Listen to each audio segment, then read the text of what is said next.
Do you ever come home some days after work or just as you walk out the door of work or wherever you've been and your head is absolutely full to bursting? It's all the tasks of the day, all the conversations, just everything that is pressing. And you walk to the car or the public transport and your brain is numb and you can even barely listen to a podcast. Maybe music is about the limit of it. You're keeping your head above water, but there's not much spare capacity in there to think. You know, the thought even of what I'm cooking for dinner tonight can sometimes be too much, and hence that's probably why I eat a lot of fish fingers and oven chips. If that feels familiar and you're a guy who's like that and you're struggling with a lot of unprocessed information, I hope this video channel and particularly this video might be for you. So this is what I've been noticing recently. I am someone who does have a full head. I've got to admit, I run a lot of, you might say, apps in the background in my head that are never fully closed. But the interesting thing for me is I do have a lot of raw processing power. I'm really good at picking out disparate and random facts and thoughts and pulling them together and making something coherent out of it. At its best, it has really served me well in work, but at its worst, particularly when a lot of pressure is applied, I find that the system can go out of control. And this is what I've been even experiencing a little bit recently, especially with new responsibilities in work and added challenges in my domestic life. So whenever there's a lot going on, I need to find ways of getting what's in my head out. And typically in the past, I've talked about getting onto a notebook, and that's really good. But there's times I'm then finding, well, I'm on the move.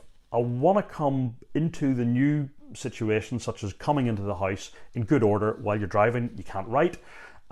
So I had to find different ways of maybe dealing with this, because otherwise then the pressure just builds. Because I find that these unspoken thoughts, they don't disappear. They just clank around inside my head, which is like a washing machine. And it makes me feel really heavy. It causes me internal trouble. So I have to find a way of dealing with that. And while putting pen to paper is good, we need to get those thoughts out somehow, unfiltered, not too polished, and get a sense of order imposed upon them. So somewhere along the line, what I started doing was I would record voice notes on the way home in the car, and I would never listen to them again, but there's something about recording it that made me articulate and try and frame what I was saying, almost as if I was trying to explain it carefully to someone who could understand. Now, I still didn't put any limits on what I said, but there was a curious pressure on the outside that channeled my thoughts a little bit because of the recording. And I would say what was bothering me, and it would help untangle things a bit. Now, here's the controversial bit, and tell me what you think. I'll put my hard hat on for the comment section. But you see, with the advent of AI, I have found a new tool which has really helped me with these verbal brain dumps.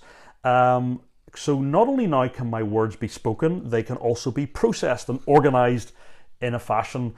And so I've been, I admit, occasionally dumping some of these files into an AI agent, trying with carefully crafted prompts, and I'll talk about that in a minute, to get a bit of coherence and a bit of structure to what I'm thinking. Now, I say be careful with what I'm saying here about AI.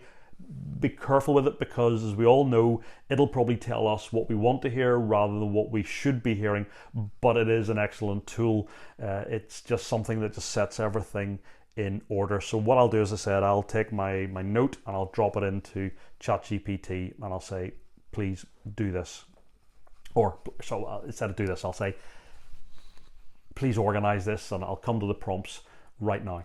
So this is the part which you've got to probably get a consistency in. So you do your brain dump, but you've got to have some fairly consistent prompts so that the way that it processes will be consistent. You can say things like, can you categorize what I've just said? What are the actual problems here? What's just emotion? What specifically requires action? And what is noise? And then what is within my control right now? And what is one small concrete step that I could do right now to fix what's troubling me?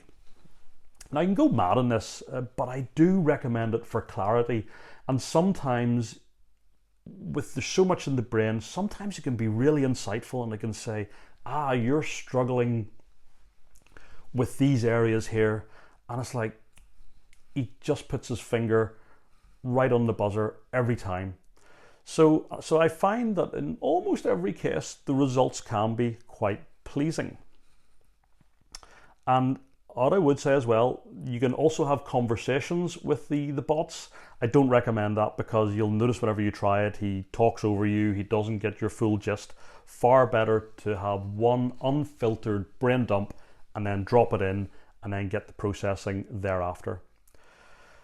So what's changed for me as a result of doing this? Now, first thing I'll say, I don't do this every day. I will do it sometimes just when I feel the pot is about to boil over. And actually, in fact, today was one of those days, a lot going on, and I had to do something this evening, and I just wanted to be in good order for whenever I would get there. But it can be really helpful. It can be really grounding, and it will help me deal with what's in front of me. And I think this is particularly good for men because as guys, we have a richer inner life than people will give us credit for, especially women will give us credit for. And for various reasons, we don't get to talk this out. And that's a good discussion point that we'll have another day. But having a tool for integration like this is no small thing. And, you know, as blokes, while we will try in the natural, we cannot outrun reality and the constant pressure that we're placed under, but we can meet it with a clearer head. That much at least is within our control. Now, some of you will be listening to me and you will be horrified by what I have suggested about, my goodness, I wouldn't tell a ChatGPT or an agent what's going on in my head. But I do suspect there will be enough of you who will be curious if you haven't tried. So I would say to you, if your head feels full, if your thinking's noisy, if you're carrying more than you probably want to admit, and you should try getting it out of your head. If you can't write it, speak it. Let the agent try and organize it calmly for you. And I think you will be surprised, not least with the amount of wisdom and knowledge that's inside your head, but whenever form and order is given to that, there's actually something useful that you can do with it, and it gives you room to breathe, which is what we're all after, I think, at the moment. So if you've been noticing what I've been talking about here today, about busy minds and needing help processing, and you're trying to live a thoughtful life in a loud and demanding world, I think this channel is for you. As we think together thoughtfully about what it means to live well in the world in which we're in. So come join us, subscribe, click like, and most importantly, if what I'm saying is connecting with you, leave me a comment. I read them all and I answer them all.